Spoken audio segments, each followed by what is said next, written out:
afternoon, friends. I trust that we are all okay this afternoon. We thank God once again for His grace and His mercy, and we thank Him for the gift of life. It's been a while since I last recorded, and today I've decided that we can continue. And the only difference is that we are looking at the book of Matthew at the moment, and we will start from Matthew chapter 2. And I'll read in your hearing, and then we will discuss what is contained in the book of Matthew chapter 2. I will read in your hearing. Verse 1 says, Jesus was born in Bethlehem in Judea during the reign of King Herod.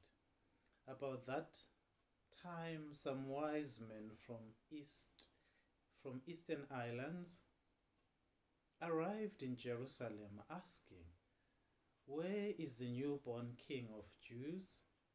We saw his star as it rose, and we have come to worship him." King Herod was deeply disturbed when he heard this, as was everyone in Jerusalem. He called a meeting of the leading priests and teachers of religious law and asked, "Where is the Messiah supposed to be born?" "In Bethlehem in Judea," they said, "for this is what the prophet wrote. And you, O Bethlehem, in the land of the Judah, are not least among the ruling cities of Judah. For a ruler will come from you who will be shepherd for my people Israel." Verse 7. Bear with me. Technology. Verse 7 says, Then Herod called for a private meeting with the wise men, and he learned from them the time when the star first appeared. Verse 8, Then he told them, "Go to Bethlehem and search carefully for the child, and when you find him, come back and tell me so that I can go and worship him too." After this interview, the wise men went their way, and the star they had seen in the east guided them to Bethlehem. It went ahead of them and stopped over to the place where the child was. Verse 10. When they saw the star, they were filled with joy. They entered the house and saw the child with his mother Mary, and they bowed down and worshipped him. Then they opened their treasure chests and gave him the gifts of gold, frankincense, and myrrh. When it was time, verse 12, to leave, they returned to their own country by another route, for God had warned them in a dream not to return to Herod. And verse 13 says, After the wise men were gone, an angel of the Lord appeared to Joseph in a dream. "Get up, flee to Egypt with the child and his mother." The angel said, "Stay there until I tell you to return, because Herod is going to search for the child to kill him." That night Joseph left for Egypt with the child and Mary his mother. And they stayed there until Herod's death. This fulfilled what the Lord had spoken through the prophet, "I called my son out of Egypt." Herod was furious when he realized that the wise men had outwitted him. He sent soldiers to kill all the boys in and around Bethlehem who were 2 years old and under, based on the wise men's report of the star's first appearance. Verse 17, Herod's brutal action fulfilled what God had spoken through the prophet Jeremiah. A cry was heard in Ramah, weeping and great mourning. Rachel weeps for her children, refusing to be comforted, for they are dead. Verse 19, when Herod died, an angel of the Lord appeared in a dream to Joseph in Egypt. Get up, the angel said, take the child and his mother back to the land of Israel.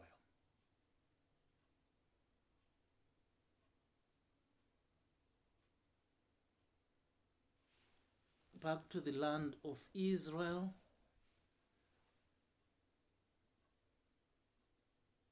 Because those who were trying to kill the child are dead. So Joseph got up and returned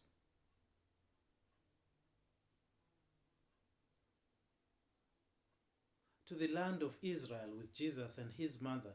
But when he learned that the new ruler of Judea was Herod's son, Archelaus, he was afraid to go there. Then, after being warned in a dream, he left for the region of Galilee. So the family went and lived in a town called Nazareth. This fulfilled what the prophets had said, he will be called a Nazarene. This is the book of Matthew chapter 2, and it's a story of Jesus. When he was born, as we have already read, that he was born in Bethlehem of Judea. And the wise men saw the star. According to them, the star symbolized that a king has been born. And they went to Bethlehem. And when they got there, they announced to everyone that the king was born. And some people were shocked because they were not aware that a king was going to be born. But this king was a different king. He wasn't a king that was going to rule like Herod and many others. He wasn't a political king, but he was a spiritual king. So Herod was disturbed, and he calls them aside and says that, gentlemen, let's talk about this. And they spoke about that, and the wise men told him that we are going, this star has guided us, so we are going to where this star will stop, and that's the place when this new king of the Jews is born. So before they left, because the king was so disturbed, he said to them, please, when you find the place, do come back and tell me where he is, so that I can go and do it and worship him also.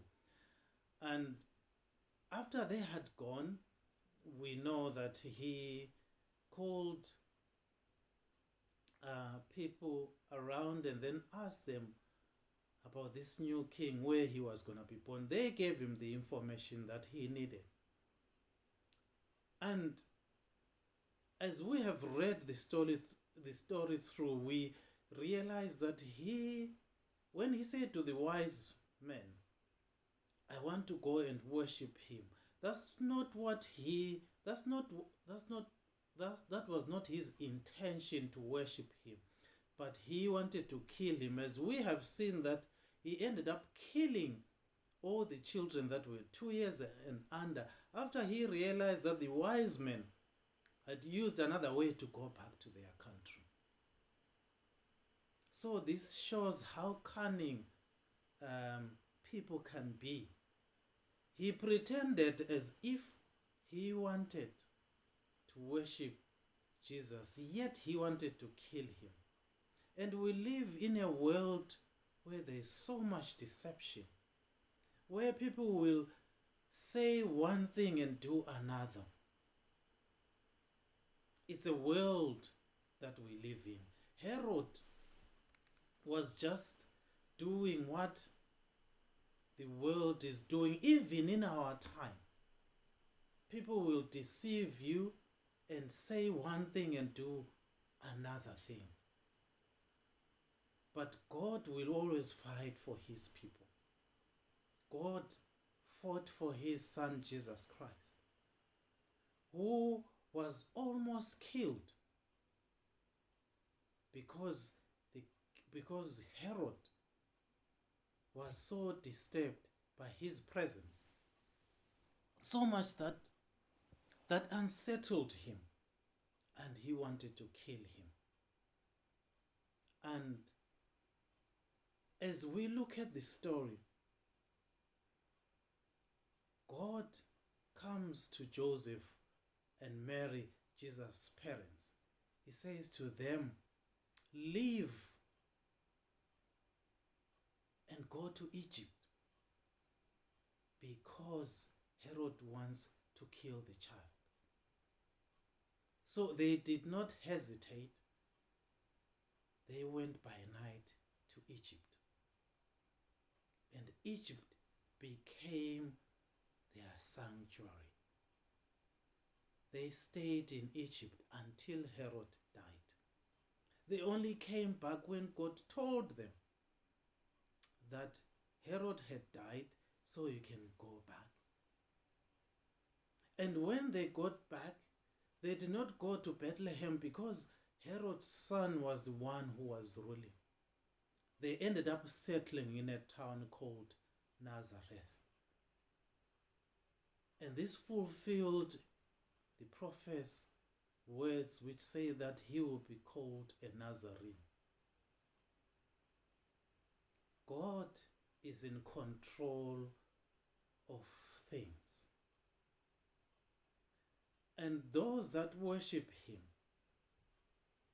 will always follow his instructions. When he gives instructions, he knows the end from the beginning.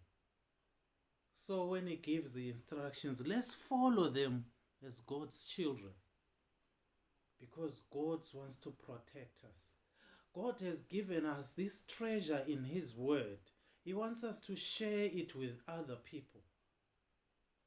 So let's be in a position to obey when he commands.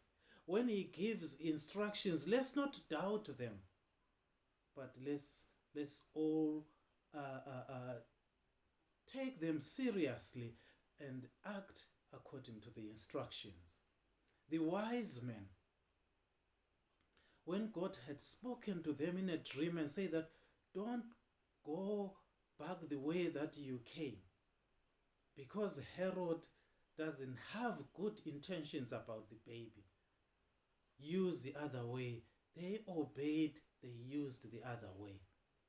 God blessed them for that. Joseph and Mary also were told that flee to Egypt because the King Herod will kill you. And they obeyed and went to Egypt and stayed in Egypt until Herod had died. When God instructed them to come back, they did just that. They came back. And my encouragement to us this afternoon is that God speaks to us through various means. Are we ready to listen to him when he speaks? When he gives us instructions, when he gives us warning, when he tells us that we should not use that route, we should not go that way, are we ready to listen?